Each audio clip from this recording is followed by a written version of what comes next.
Сәлем достар, қалдарыңыз қалай? Бүгінгі тақырып Мөлдір Әуелбекова. Оны бастамас бұрын каналға тіркеліп, лайк басып, комментария жазуды ұмытпаңыздар достар. Осы каналдың дамуына үлес қосып жіберіңіздер.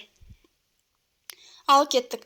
Әнші Мөлдір Әуелбекова сәтсіз аяқталған екінші некесі туралы бар шындықты айтты. Өнер иесі жолдасымен неге ажырасқанын барлығын түсіндірді. Мөлдір Әуелбекова Instagram желісінде сұрақ-жауап ашып өткен өмір жайлы жан сырын ақтарды.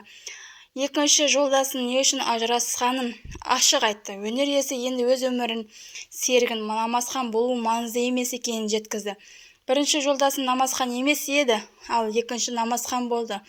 Бірақ ол намазхан болған мәртебе емес екенін көзім жетті.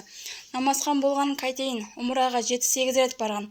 Одан бөлек үлкен қажылықты өтеп келген қажы еді. Бірақ күндіз имам, түнде иман болып иман екенін көрсетті. Сол себепті иман болу немесе намазхан болу немесе қажы болу мен үшін мәртебе емес деп Instagram желісінде жазған болатын.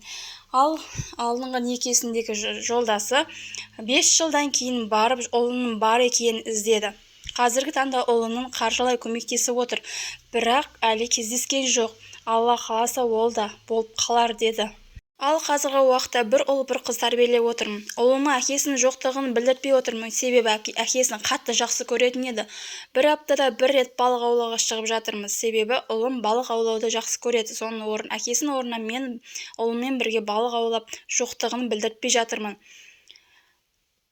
Барлық балалар бақытты болуға лайықты, сондықтан мен балалардың бақытты болуы үшін қолымнан келгенін жасаймын деді.